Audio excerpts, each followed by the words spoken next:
Kosova do të luajë në Murcia përballjen e dytë ndaj Islandës, ku në lojë është një vend në ligën B të Nations League. Dardanët fituan me rezultatin 2-1 në ndeshjen e parë të zhvilluar ditë më parë në Fadil Vokri, fal goleve nga Lumbarth Dellova dhe Elvis Rexhbeçaj.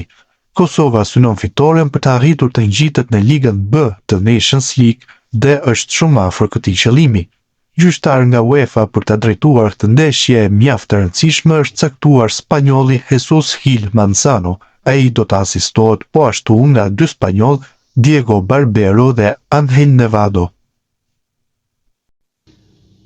Kombëtarja e Kosovës në futboll sot në Murcia të Spanjës do të përballet me Islandën në ndeshjen e kthimit të play-offit në Ligën e Kombeve, ndeshje që do të transmetohet drejt për drejt në RTK.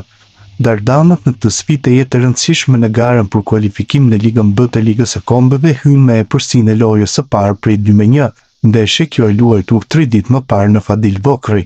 Kosova edhe në duelin kthyes ndaj islandezëve nuk do të mund të llogarisë në shërbimet e disa lojtarëve standard për shkak të lëndimeve, derisa listës e lëndimeve janë shtuar dhe Aro Murić dhe Donat Rodani. Megjithatë, përzgjedhësi i Kosovës Franco Foda është shprehur optimist se dardanët mund të marrin një rezultat pozitiv në ndeshjen kthyese kundër Islandës. Sipas tij, Kosova është përgatitur mirë për duelin e dytë me islandezët. Foda mendon se gjasat për fitore janë të barabarta. Siç kam thënë më herët, do të jetë një përballje e vështirë. Gjasat janë 50-50, kjo është dëshmuar dhe në ndeshjen e parë.